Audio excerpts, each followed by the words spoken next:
Hello दोस्तों, स्वागत है आपका करंट अफेयर की एक और नई वीडियो में। 2 नवंबर 2022 के जितने भी करंट अफेयर्स के क्वेश्चन हैं उन सभी को आज हम कवर करने वाले हैं। वीडियो को पूरा जरूर से देखिएगा। वीडियो को करते हैं स्टार्ट।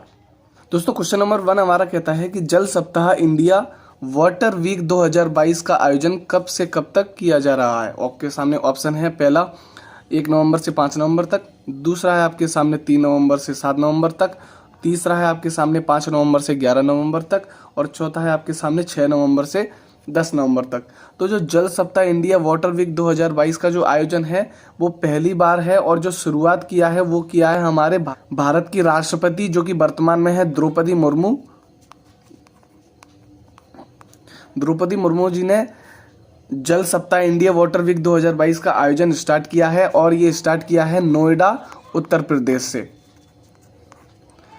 नोएडा उत्तर प्रदेश से जल सप्ताह इंडिया वाटर वीक 2022 का आयोजन किया है और इसका जो आयोजन है वो 1 नवंबर से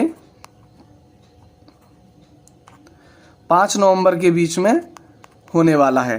तो आपको यह याद रखना है कि जो जल सप्ताह इंडिया वाटर वीक 2022 का जो आयोजन है वो द्रौपदी मुर्मू जी ने किया है जो कि भारत की वर्तमान राष्ट्रपति हैं और इसका जो आयोजन है वो नोएडा उत्तर प्रदेश में 1 नवंबर से 5 नवंबर तक किया जा रहा है। इसी के साथ अब हम चलते हैं हमारे अगले क्वेश्चन पर जो कि है क्वेश्चन नंबर 2। तो क्वेश्चन नंबर 2 कहता है कि चर्चा में रहा मानगढ़ धाम किस राज्य में स्थित है। ऑप्शन है आपके सामने, पहला मिजोरम, दूसरा है नागालैंड, तीसरा है राजस्थान और चौथा है हरियाणा।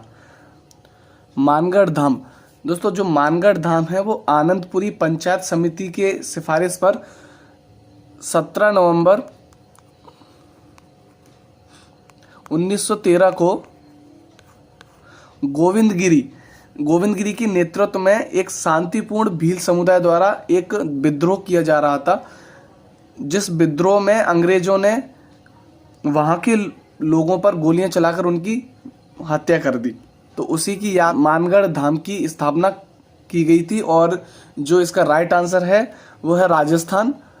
मानगढ़ जो धाम है वो राजस्थान के बांसवाड़ा जिले में स्थित है। तो आपको याद रखना है कि जो मानगढ़ धाम है वो राजस्थान के बांसवाड़ा जिले में स्थित है। अब हम चलते हैं हमारे अगले क्वेश्चन पर जो कि है क्वेश्चन नंबर 3।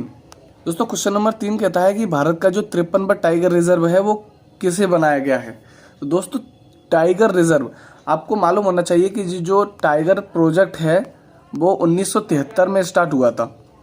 तो हमारा जो टाइगर प्रोजेक्ट है वो 1973 में हुआ था और भारत में जो सबसे पहला टाइगर रिजर्व है वो जिम कॉर्बेट टाइगर रिजर्व बनाया गया था जो कि उत्तराखंड में स्थित है। और उसी के बाद जो 52वां टाइगर रिजर्व है वो है रामगढ़ बिसधारी जो कि बूंदी राजस्थान में स्थित है। और जो हमारा 53वां टाइगर रिजर्व है वो है हमारा गुरु घासीदास, जिसके स्थान पर रानीपुर टाइगर रिजर्व को 53वां टाइगर रिजर्व बनाया गया है। एक्चुअली में जो 53वां टाइगर रिजर्व है जो कि गुरु घासीदास पहले था उसकी मंजूरी नहीं मिली थी, लेकिन उसी के साथ में जो रानीपुर टाइगर रिजर्व है उसको 53वें टाइगर रिजर्व के रूप में मंजूरी मिल गई थी। तो इसी वजह से अब गुरु घासीदास की जगह पर जो 53वां टाइगर रिजर्व है वो रानीपुर टाइगर रिजर्व हो चुका है। आपको याद रखना है। और जो टाइगर प्रोजेक्ट है वो 1973 में आया था और भारत का जो सबसे पहला टाइगर रिजर्व है वो है जिम कॉर्बेट टाइगर रिजर्व जो कि उत्तराखंड में स्थित है। इसी के साथ अब हम चलते हैं हमारे अगले क्वेश्चन पर। अगला क्वेश्चन नंबर 4। दोस्तों क्वेश्चन नंबर 4 कहता है कि हाल ही में भारत के स्टील मैन कहे जाने वाले जमशेद जी ईरानी का निधन हो गया, उन्हें किस सम्मान से नवाजा गया। आपके सामने ऑप्शन है, भारत रत्न से, पद्म भूषण से, नेताजी अवार्ड से या सरस्वती सम्मान से। तो जो जमशेद जी ईरानी है उनको स्टील मैन के नाम से जाना जाता है क्योंकि वो टिस्को कंपनी में शुरुआत से ही टिस्को कंपनी के मेंबर रहे हैं और जो टिस्को कंपनी है उसकी स्थापना 1907 में हुई थी। टिस्को कंपनी की जो स्थापना है वो 1907 में हुई थी और इसका जो मुख्यालय है वो झारखंड में स्थित है और झारखंड में भी जमशेदपुर में स्थित है। और जो जमशेद जी ईरानी हैं उनको 1997 में जमशेद जी ईरानी को नाइटहुड की उपाधि दी गई थी जो कि एलिजाबेथ सेकंड के द्वारा दी गई थी। तो आपको ये भी याद रखना है कि जो स्टील मैन है यानी कि जमशेद जी ईरानी उनको 1997 में नाइटहुड की उपाधि दी गई थी एलिजाबेथ II के द्वारा, आपको याद रखना है। और उसी के साथ 2007 में उनको पद्म भूषण से सम्मानित भी किया गया था। तो आपको दोनों चीज़ें याद रखनी है। पहली कि 1997 में उन्हें नाइटहुड की उपाधि दी गई थी, जो कि एलिजाबेथ II ने दी थी। और दूसरा 2007 में उनको पद्म भूषण से सम्मानित किया गया था। तो आपको ये दोनों क्वेश्चन याद रखने हैं और हमारा जो राइट आंसर है वो है पद्म भूषण। अब हम चलते हैं हमारे अगले क्वेश्चन पर, जो कि क्वेश्चन नंबर 5। दोस्तों क्वेश्चन नंबर 5 कहता है कि प्रतिवर्ष भारतीय भाषा दिवस कब मनाया जाएगा। ये बहुत ही अच्छा क्वेश्चन है, क्योंकि ये जो क्वेश्चन है कि प्रतिवर्ष भारतीय भाषा दिवस कब मनाया जाएगा, ये हाल ही में एक नई पहल है सरकार की तरफ से। आपके सामने ऑप्शन है, पहला 11 दिसंबर को, दूसरा है 12 दिसंबर को, तीसरा है 13 दिसंबर को और चौथा है 14 दिसंबर को। तो जो भारतीय भाषा दिवस है उसको बेसिकली उच्च शिक्षण संस्थान कहते हैं। आपको याद रखना है कि जो भारतीय भाषा दिवस है उसको उच्च शिक्षण संस्थान कहते हैं, और इसको जो लागू किया है वो किया है आपकी यूजीसी ने।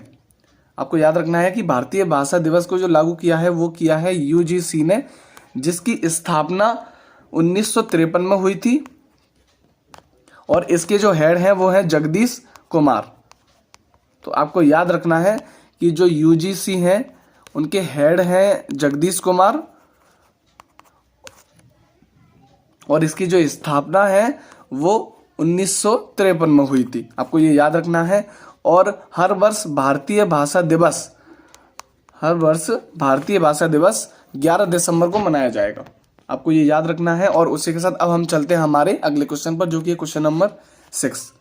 दोस्तों क्वेश्चन नंबर 6 कहता है कि हाल ही में कहां पर उत्तर भारत का पहला हाइपर स्किल सेंटर योटो D1 का लोकार्पण किया गया। तो बेसिकली जो दोस्तों योटो D1 है वो एक वर्ल्ड लेवल कनेक्टिविटी है, जिसको उत्तर प्रदेश के CM यानी कि योगी आदित्यनाथ जी और हीरानंदानी ग्रुप, इन दोनों ने मिलकर इस योटो D1 का लोकार्पण किया है। और ये उत्तर भारत का पहला योटो D1 है, योटो D1 सेंटर है, जिसका उद्घाटन लोकार्पण उत्तर प्रदेश नोएडा में किया गया है। तो आपको याद रखना है। और ये उत्तर भारत का पहला हाइपर स्किल डेटा सेंटर है। उसी के साथ अब हम चलते हैं हमारे अगले क्वेश्चन पर, जो कि क्वेश्चन नंबर 7।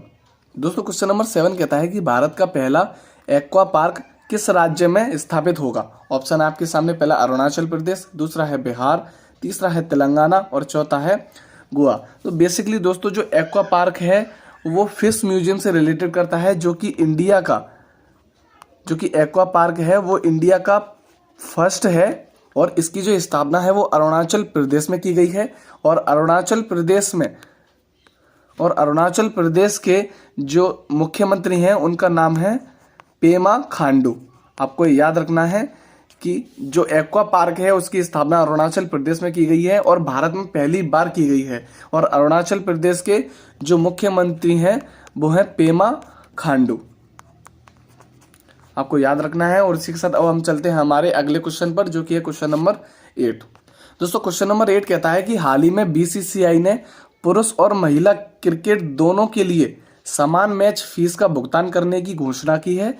इसके तहत टेस्ट मैच के लिए कितनी फीस दी जाएगी। ऑप्शन आपके सामने 15 लाख, दूसरा है आपके सामने 6 लाख, तीसरा है 3 लाख और चौथा है 10 लाख।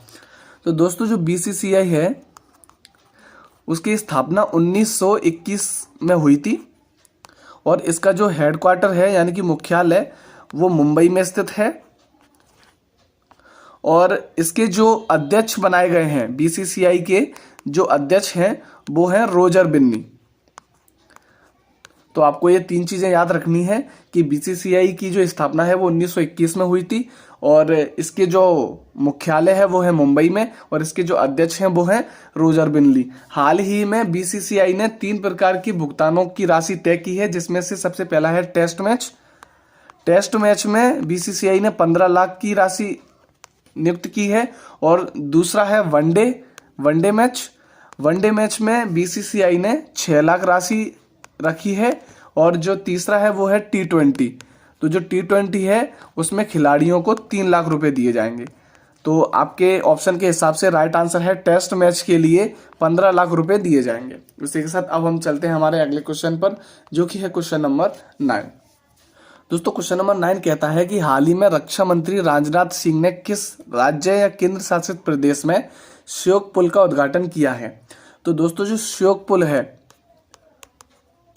उसकी जो ऊंचाई है वो है 14,000 मीटर और उसी के साथ इसकी जो लंबाई है वो है 120 मीटर। आपको याद रखना है दोनों चीजें कि जो श्योक पुल है उसकी जो लंबाई है वो है, उसकी जो ऊंचाई है वो है 14,000 मीटर और उसकी जो लंबाई है वो है 120 मीटर। और इसका जो उद्घाटन है वो भारत के रक्षा मंत्री जो कि आप जानते हैं राजनाथ सिंह हैं, उन्होंने इसका उद्घाटन किया है और इसका जो उद्घाटन है वो लेह लद्दाख में हुआ है। तो आपको याद रखना है और इसका जो राइट आंसर है वो है लद्दाख। अब हम चलते हैं हमारे अगले क्वेश्चन पर जो कि है क्वेश्चन नंबर 10। क्वेश्चन नंबर 10 कहता है कि हाल ही में किस देश में पहली बार हैलोवीन त्योहार मनाया गया था। दोस्तों आपको मालूम ही होगा कि कुछ दिन पहले हैलोवीन जो त्योहार है वो दक्षिण कोरिया में मनाया गया था और उसी के बाद अब ये जो हैलोवीन त्योहार है वो सऊदी अरब में मनाया गया है। दोस्तों जो बेसिकली जो हैलोवीन त्योहार है वो 31 अक्टूबर को मनाया जाता है और ईसाई धर्म का सबसे प्रमुख त्योहार माना जाता है। इसमें जो लोग हैं वो डरावने गेटअप्स करके, जो डरावने गेटअप्स होते हैं उनको धारण करते हैं और उनकी ये मान्यता है कि ऐसा करने से उनकी जो पूर्वज हैं उनकी आत्मा को शांति मिलती है। तो बेसिकली हैलोवीन जो त्योहार है वो ईसाइयों का प्रमुख त्योहार है, ये आपको याद रखना है। और इसका जो आयोजन है वो सऊदी अरब में किया गया है और हैलोवीन जो त्योहार है उसका बेसिकली जो आयोजन है वो 31 अक्टूबर को किया जाता है और ईसाई धर्म का सबसे प्रमुख त्योहार है जिसमें उनकी ये मान्यता है कि अगर हम ऐसे डरावने गेटअप्स करके उस दिन वो त्योहार मनाते हैं तो उनसे उनके जो पूर्वज हैं उनकी आत्मा को शांति मिलती है।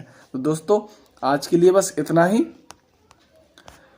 और आज के कुछ महत्वपूर्ण प्रश्न हैं उनको भी हम देख लेते हैं, जिसमें से सबसे पहला प्रश्न है कि लद्दाख का राजकीय पशु किसे घोषित किया है। इसका जो आंसर है वो आपको कमेंट बॉक्स में कमेंट करना है। और दूसरा क्वेश्चन है कि नेताजी जो अवार्ड है वो किस पूर्व प्रधानमंत्री को दिया गया।